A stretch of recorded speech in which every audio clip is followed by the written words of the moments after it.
aos associados da Seminas e do Simpaz. Meu nome é João Messias Ferreira Rodrigues, sou um dos fundadores do Simpaz.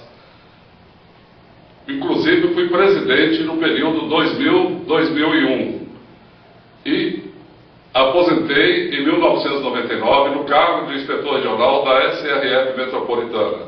Atualmente sou um dos coordenadores na Seminas, coordeno campeonato de buraco, esporte recreativo, aqui na sede e também na colônia de férias no Espírito Santo.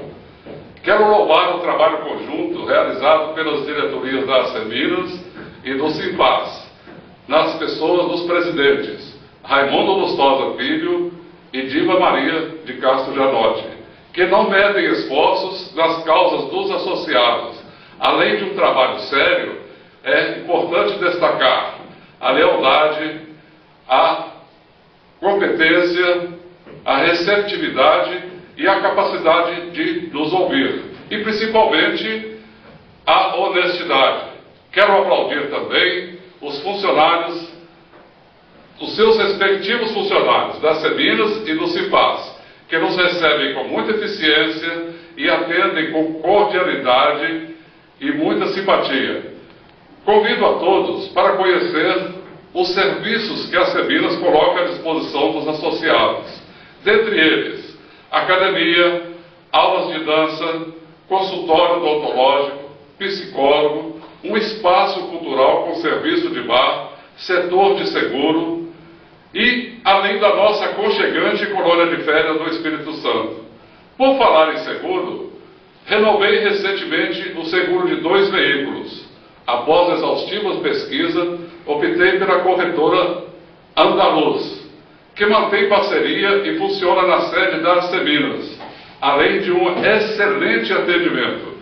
Quero destacar também o Departamento Jurídico das Seminas, onde está em curso diversas ações, dentre elas, ação ordinária referente custeio-pensão da Lei 64/2002, ação ordinária de cobrança referente à Lei 13.455 de 2000. Inclusive, esta semana eu recebi o valor correspondente a esta ação.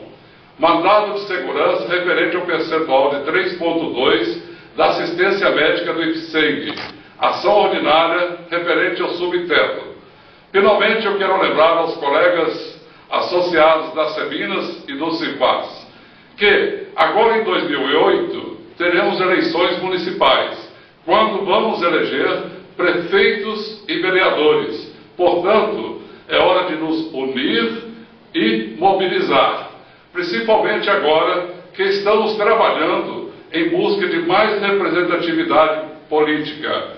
E também coincide com os anseios da nossa classe, que neste momento está despertando para esta realidade.